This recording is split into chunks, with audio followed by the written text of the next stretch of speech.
Aujourd'hui, je vous présente les 3 animés que j'attends le plus en 2025.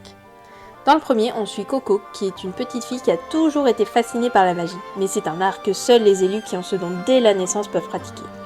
Un jour, un sorcier du nom de Kieffré s'arrête dans son village, et Coco découvre alors que la magie n'est pas un don inné, mais qu'elle se dessine.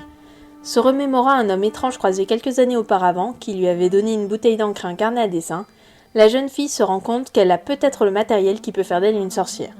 Elle tente alors de dessiner un cercle, mais il s'agit en réalité d'un mauvais sort qui est lancé contre sa mère et son village.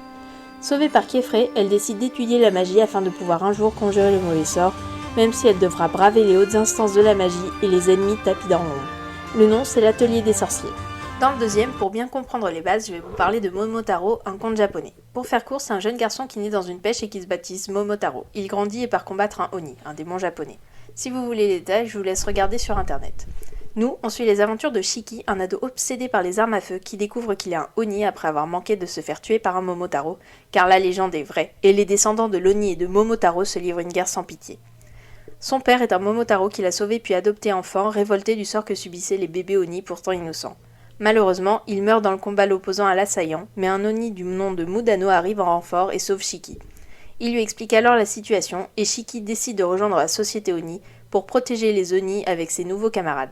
Le nom, c'est Togenanki, et c'est une œuvre que je possède en manga et que j'aime énormément. On a ici un combat très nuancé sur le bien et le mal. Au final, la société Oni veut la paix, mais pas les Momotaro, censés représenter le bien, alors qu'ils massacrent les Oni qui vivent tranquilles, sans distinction. Je ne vais pas vous spoiler, mais les personnages sont attachants, les combats sont top, les évolutions de perso sont au rendez-vous, donc j'ai vraiment hâte de voir ce que ça va donner. Pour le troisième, j'en ai déjà parlé sur ma vidéo parlant des animés mangas de danse, il s'agit de One Dance. On suit Kaboku, un lycéen timide qui fait la rencontre de Wanda, une fille qui danse sans se préoccuper du regard des autres. Fasciné, Kaboku va devenir ami avec elle et se mettre à la danse. Ensemble, ils rejoignent le club du lycée et apprennent les bases du hip-hop en vue de participer à un concours. Je n'attendais rien de ce manga, mais il s'est révélé être une pépite à mes yeux. Donc là encore, j'ai hâte de voir cet animé et l'animation des scènes de danse. Merci d'avoir regardé cette vidéo et si le contenu t'a plu, abonne-toi!